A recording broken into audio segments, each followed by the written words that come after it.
Okay, welcome back. This is part two. I'll try to keep this one relatively brief because, again, we're only spending 1 week on this text, and it's not one of our truly major texts, but mostly I just want to point out a few passages that might be worth further examination. So we'll notice, again, we're going to find ways that the satire kind of cuts in all directions. But we're going to notice, and I'll try to point this out, how Brackenridge is really commenting on certain types of American citizens and institutions of the young country are kind of, targets of his satire.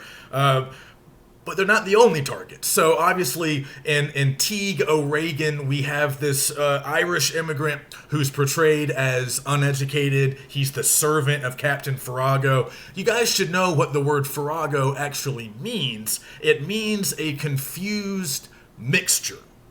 So we can see the comedy immediately when we consider that Farrago being sort of this well-born, he's sort of a member of the landed gentry. He's a gentleman. He's styled largely after Don Quixote. So we see in the opening pages, he's a bachelor.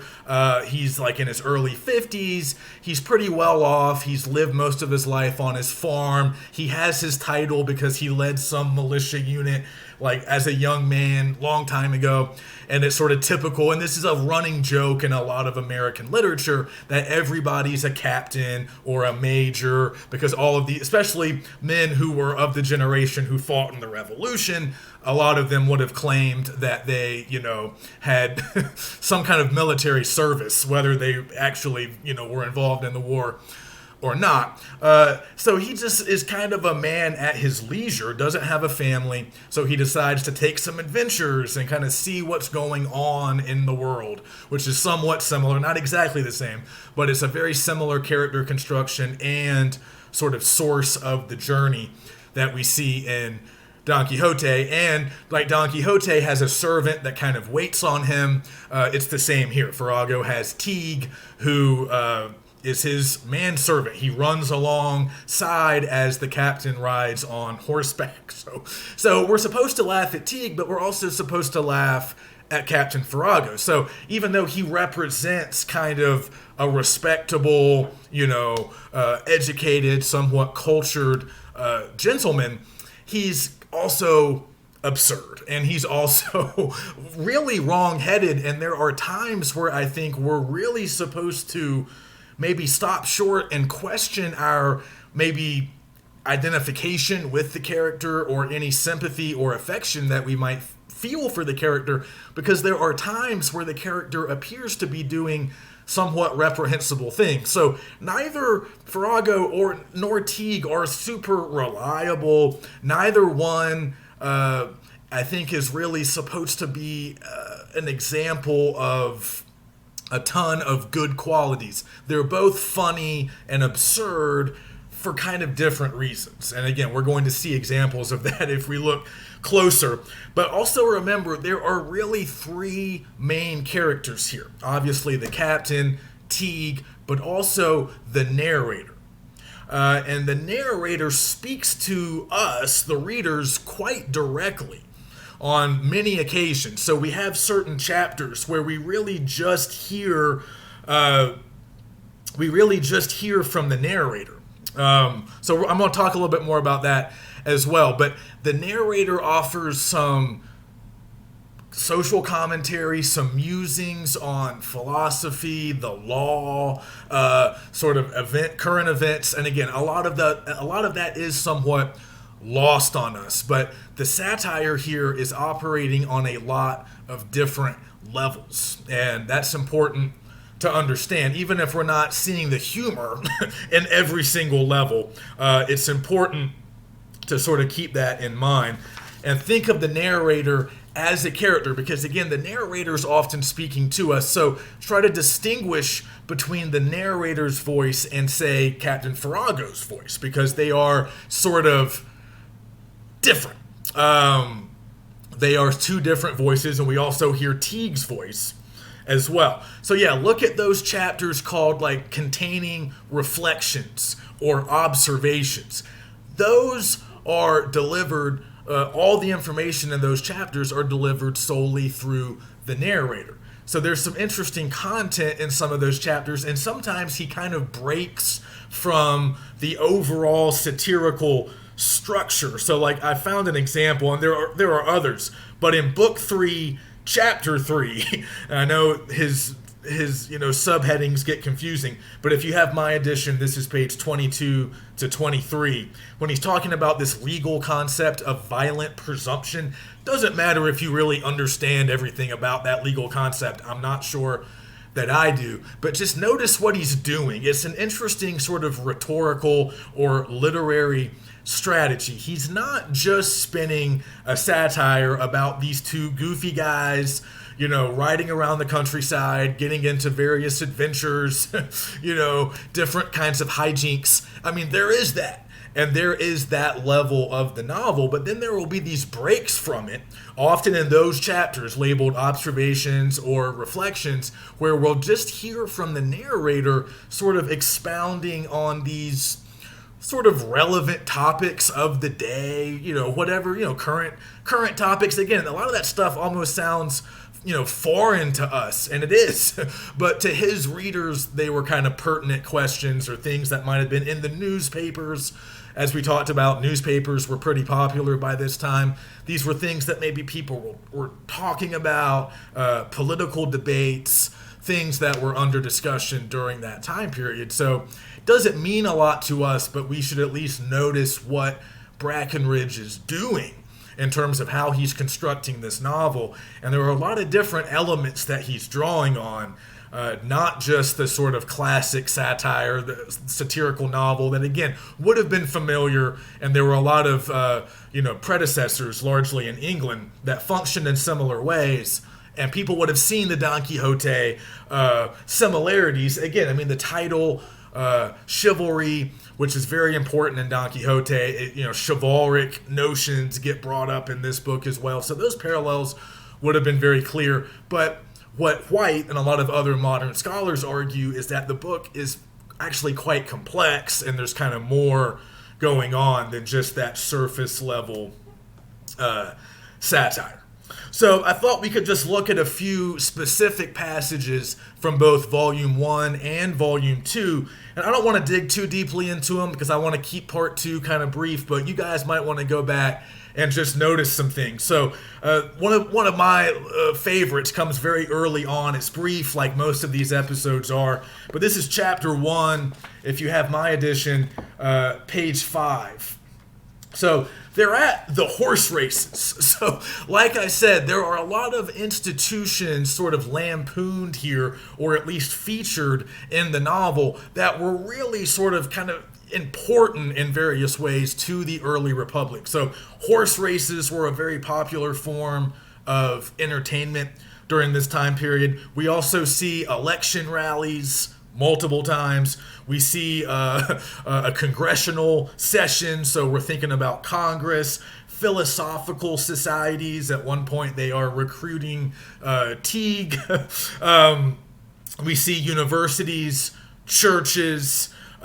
We see common practices of the time, like the duel. One man challenging another to a duel, or romantic courtship. So all of these institutions and practices that would have been obviously very familiar, very common in this era, but a lot of these institutions just had a certain national importance to Americans, like Congress. I mean, some of them were sort of uniquely American.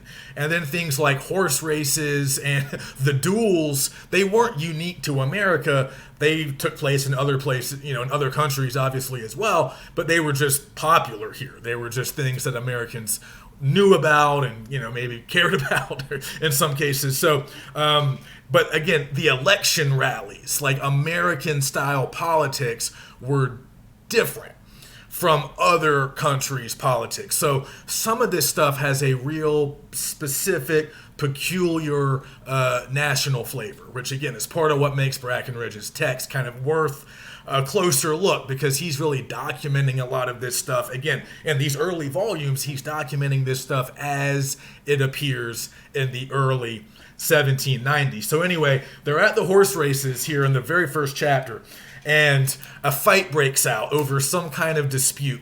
So again, this is a group of people that will often be subject to mockery throughout the book. This is kind of, again, sort of they're traveling through the backcountry. They're seeing a lot of rural inhabitants of America. And Brackenridge knows these people well because he lived, much of his adult life in Pittsburgh. He was originally from Scotland. So culturally, he was, in terms of his sort of family heritage, he had a lot in common. This was a heavily Scotch-Irish, now we call it Scots-Irish, I think, but back then it was Scotch-Irish, Scottish, some English, but a lot of British Isle settlement, heavily Scotch-Irish, which is true of the western part of a lot of these states to this day. My own family ancestry is similar to what's depicted here. My family's from western North Carolina. So from Georgia all the way up through Pennsylvania, you have very similar settlement patterns, very similar immigrant groups coming over throughout the 18th century. So again, Brackenridge is documenting that. When he runs into the pack horse man taking some whiskey to the election rally, that guy is Scotch-Irish. That guy is speaking in a Scotch-Irish accent. So this was really an area of immigrants. This is an early style American immigration pattern that's emerging in these kind of backcountry, borderline frontier districts and states that had been original English colonies. Again, Pennsylvania, Virginia, the Carolinas, Georgia. But culturally, they're a lot different than the people who live in the eastern parts of those states. They don't necessarily feel very united with them at this early stage of the United States. So Brackenridge is very much documenting that. But anyway, I keep getting away from what's actually happening here. So a fight breaks out. And again, if we're thinking of Farrago as like our voice of reason, our moral authority, the guy that the masses are supposed to kind of answer to, right away that gets punctured. And when it becomes clear that Farrago is absurd and is just as ridiculous and wrong-headed as everybody else. So his response, I think, is quite funny too, as this fight breaks out. Gentlemen, he says, this is an unequal and unfair proceeding. It is unbecoming modern manners, or even the ancient. For at the Olympic Games of Greece, where were celebrated horse and chariot races, there was no such hurry-scurry as this. And in times of chivalry itself, and again, shades of Don Quixote, in times of chivalry itself, where men ate, drank, and slept on horseback, though there was a great deal of pell-melling, yet no such disorderly work as this. If men had a difference, they couched their lances, and ran full tilt at one another. But no such indecent expressions as villain, scoundrel, liar, ever came out of their mouths. There was the most perfect courtesy in those days of heroism and honor, and this your horse racing, which is a germ of the amusement of those times, ought to be conducted on the same principles of decorum and good breeding. So this is very typical of the character. So he has this long-winded speech about, let's go back to the sort of gentlemanly ways of medieval chivalry. And if you have differences, don't fight and curse at one another. Instead, let's have an old-fashioned jousting contest like they did in the Middle Ages, where you can get your lances and try to knock one another off of horses. So that's ridiculous, of course, on multiple levels.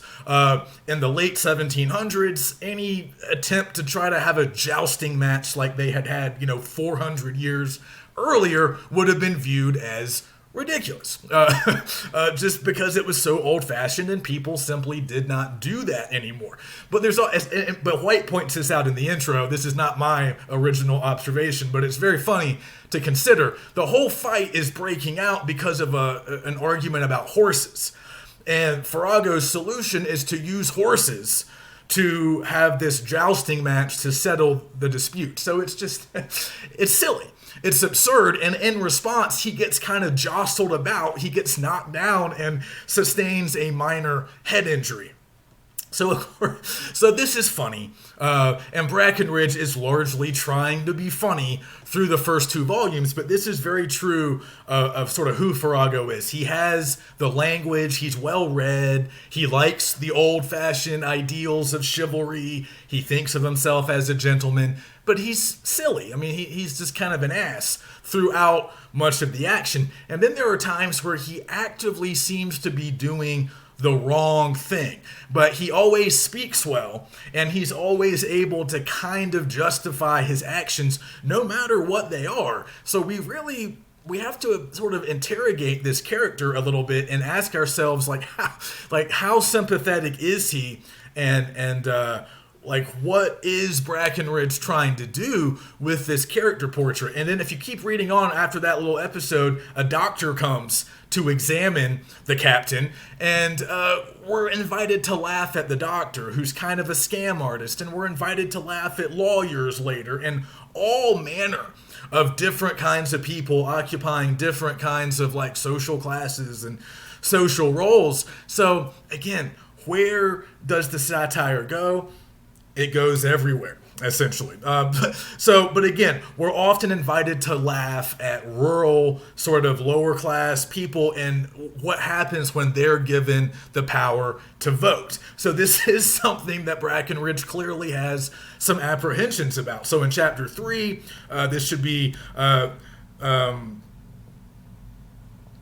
pages 9 and 10 in chapter 3, we see a group of citizens wanting to elect Teague to the state legislature. And Farago, as he often does, talks Teague out of it.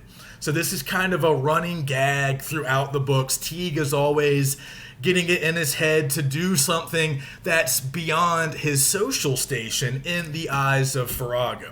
And in the eyes of a lot of readers of the period. Teague is an Irish immigrant, so he's kind of othered, and this would have been true of a lot of Irish immigrants, not just at the end of the 18th century, but into the first several decades of the 19th, really, too. Many of them were Catholic. Many of them were a little bit different from some of the other Anglo settlers in America, so they were discriminated against, initially. They kind of assimilated later in the 19th century. But yeah, Teague is meant to be thought of as a member of the servant class. So we're supposed to laugh when he's a nominee for elected office, or when the Philosophical Society wants to appoint him as like a member, or he wants to become a preacher at some point. He wants to become a lawyer later on in volume 2. So we're supposed to laugh at all of that. And Farago always talks him out of it. But we should also notice the nature of Farago's explanations. He's always lying to Teague, or he's always intentionally exaggerating.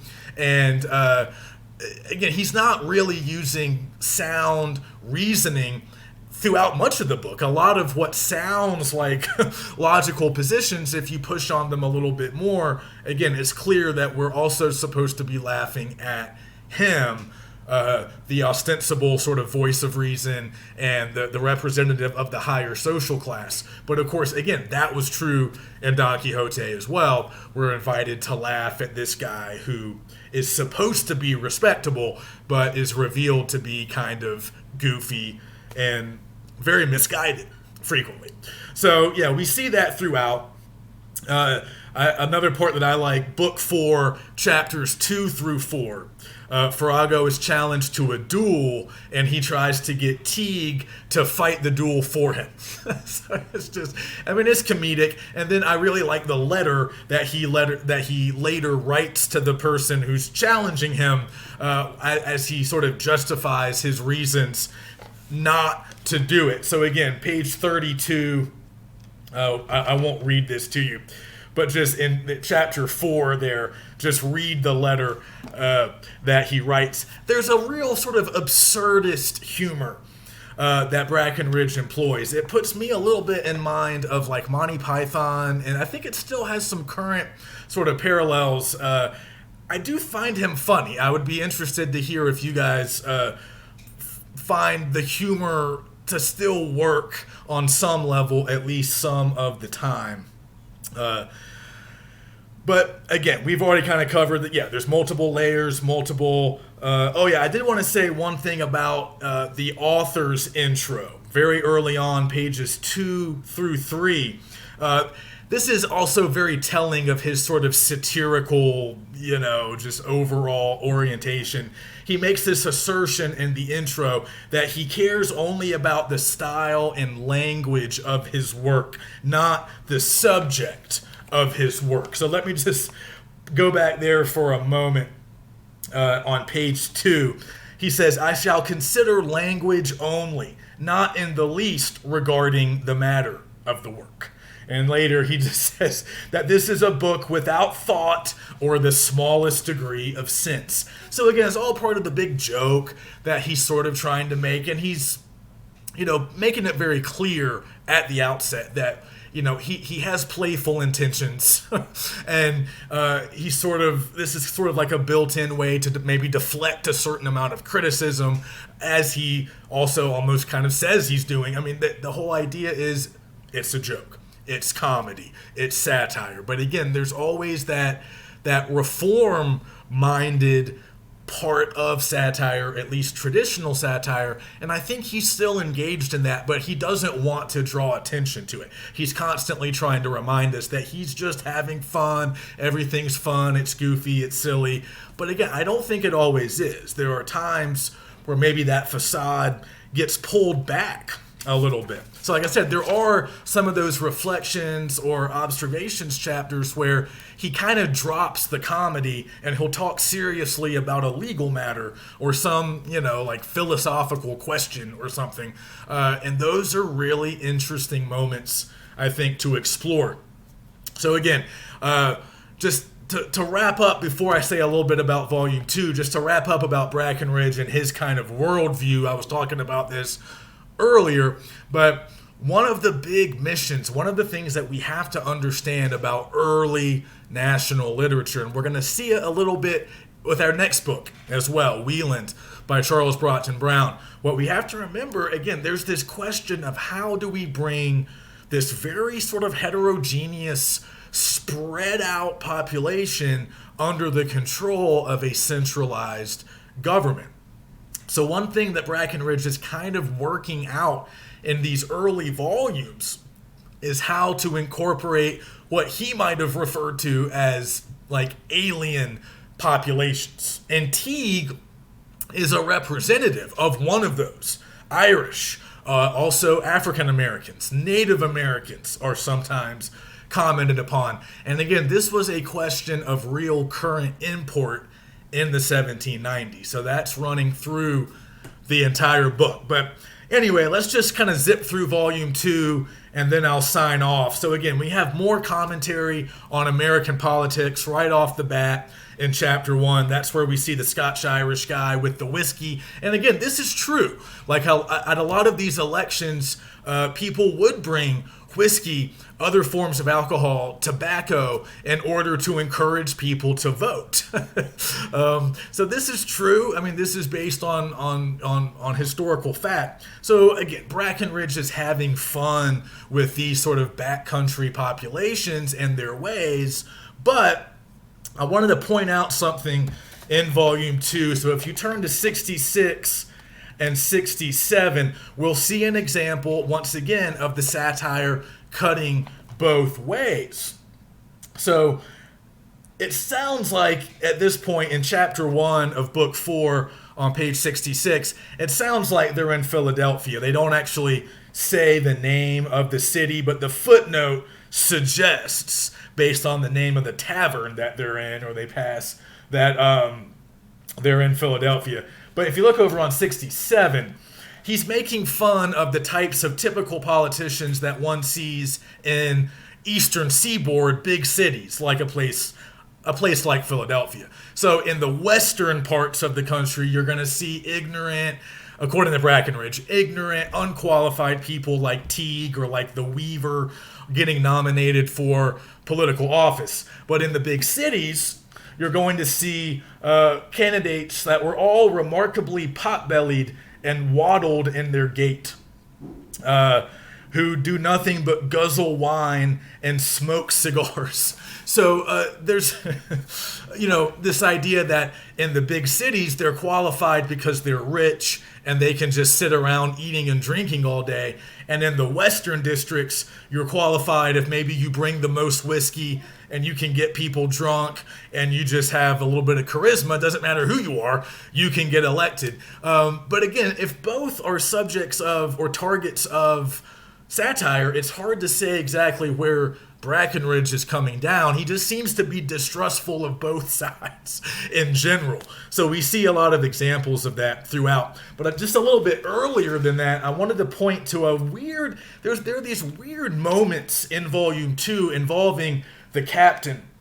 And this is, again, kind of funny. Book 3, Chapter 1, if you guys remember, there are these like two guys who have come over from Ireland. One is a priest, and the other was sleeping in the same room, like on the boat as they were coming over to America. And the one guy stole the priest's like stuff and is now passing himself off as the priest. And the priest is like seeking justice, and the captain and Teague just kind of stumble upon this. But I want you to notice what Farrago does. He goes to the imposter. He can tell the man passing himself off as the priest is not the real priest. So Farrago goes over to him and says, "I perceive how it is that the other is the preacher. Nevertheless, I would wish to assist you." So this, again, we're not supposed to trust or rely on Farrago. I mean, like he's not a moral authority. He often does the wrong thing for kind of bizarre reasons. And perhaps there's sort of two parts of Volume 2 in particular that are kind of troubling. And the one is very much a sentimental novel parody, maybe? I'm not even sure if I know how to read it. So on pages 70, this goes on for a while, but let me find the chapter. So I know some of us might be reading it online. This is chapter 2 of book 4.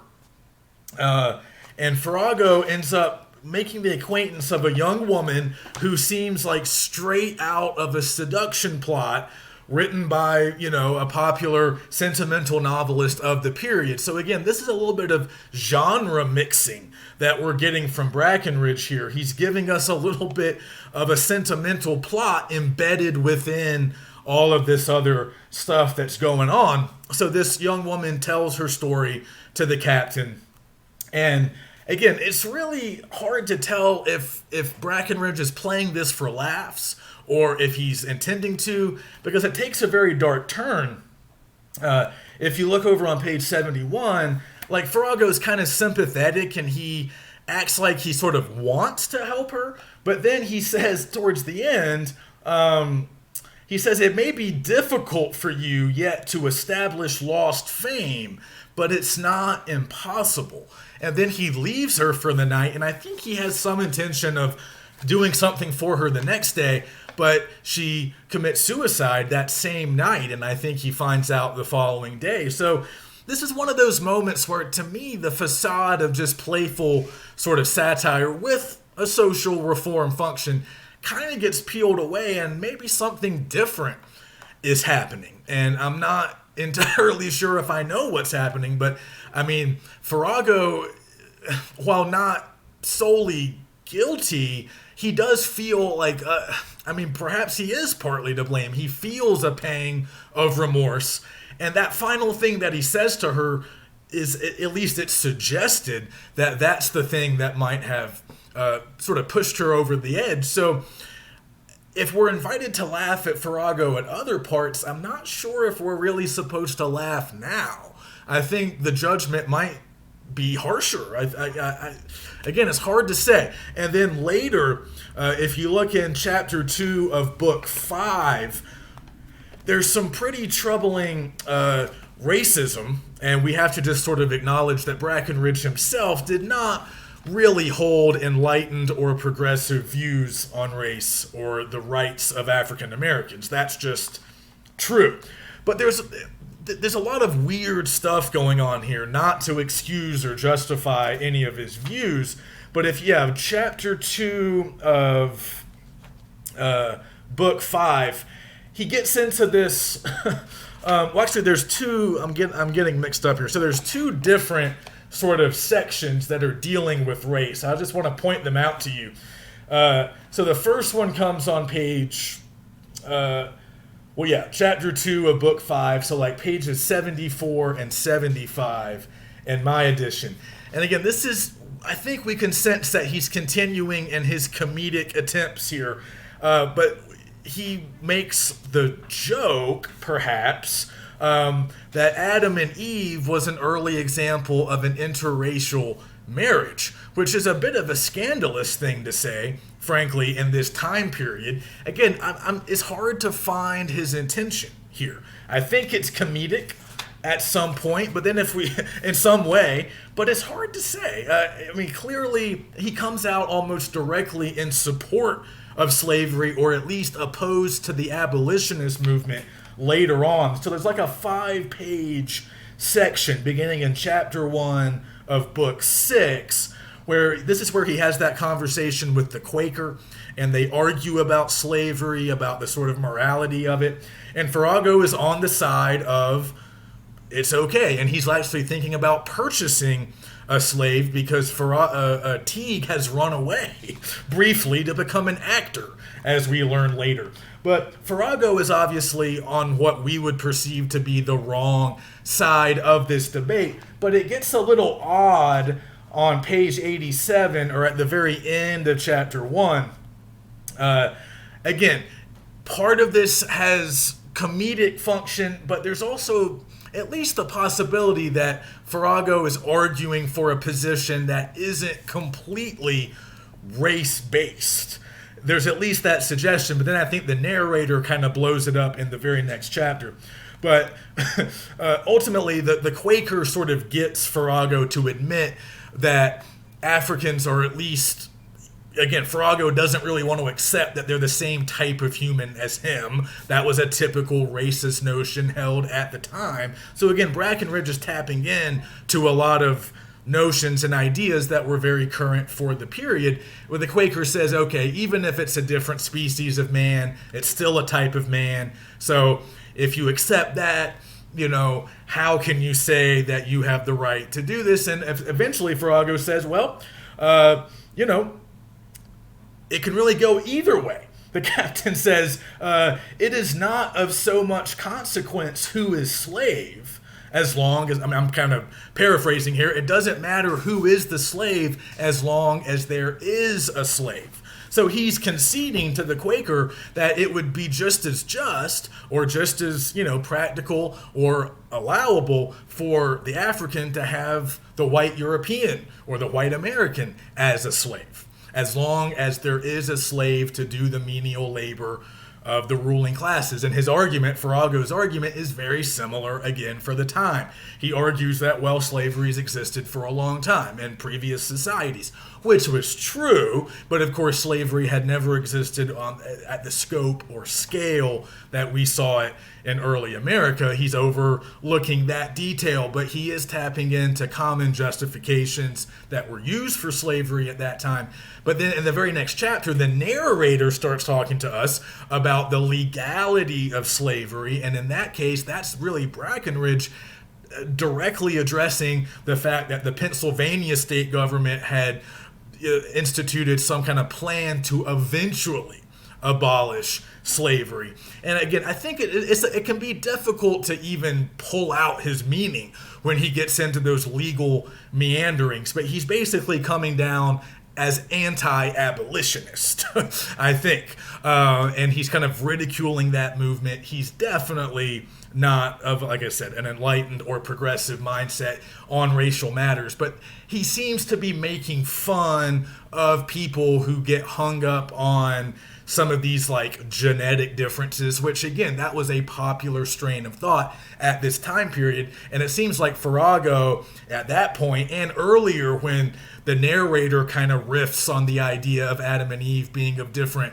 races, he seems to be making fun of the people who get all worked up about that, but he's also making it clear that he does not support in any real way African American rights or freedom. So just, again, he's kind of typical of his generation, but even here, the satire does sort of cut both ways. But obviously, it's a bit off-putting, certainly, those chapters, and certainly we can comment on that. But again, he's typical of a certain attitude at the time where he didn't necessarily perhaps subscribe to some of these wrong-headed genetic notions about different species, different origins of man, but he's certainly not advocating to end slavery. And it almost seems like he's worried about some of the potential ramifications in Pennsylvania, his state, if slavery is done away with. But he's also sometimes just kind of working out legal problems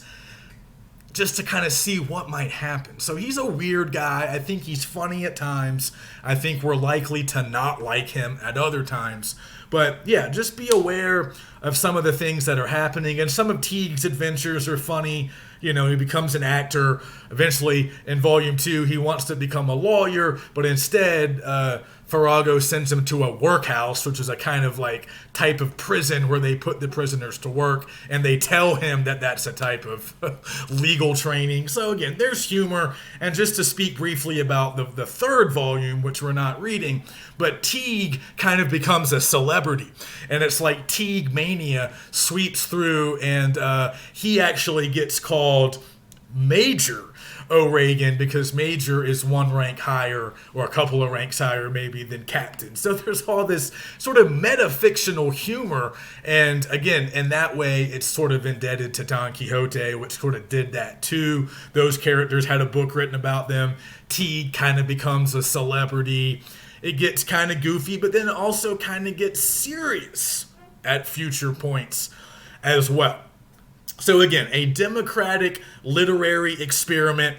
There's the whole concept of social mobility that, again, is very interesting to Brackenridge. He's kind of an elitist in some ways. He distrusts the masses, but again, he's skeptical about everybody. He's interested in how satire is going to work in this new country, but he's also just interested in how democracy is going to work in this country. And he doesn't seem completely sold on it. And again, we see this familiar tension between an old-fashioned literary genre and new subject matter, American subject matter. So the old satirical novel style had been popular for at least nearly a century by this point, but now it's in America, now it's different. So I apologize. I said this one would be shorter, but this segment is actually longer than part one. So I'll stop there. Next week, we get started on Wieland by Brockton Brown. Those of you who took my 451, you'll remember that we read Edgar Huntley by Charles Brockton Brown. Now we're going to tackle his other famous novel. It's scary, it's weird, it's long. We're going to spend 2 full weeks on it. So, again, if you have to skim a little bit of Volume 2 of Modern Chivalry, that's fine. Let's all get caught up by the start of Week 7 so we can devote a full 2 weeks to Wieland. And I'll see you next week.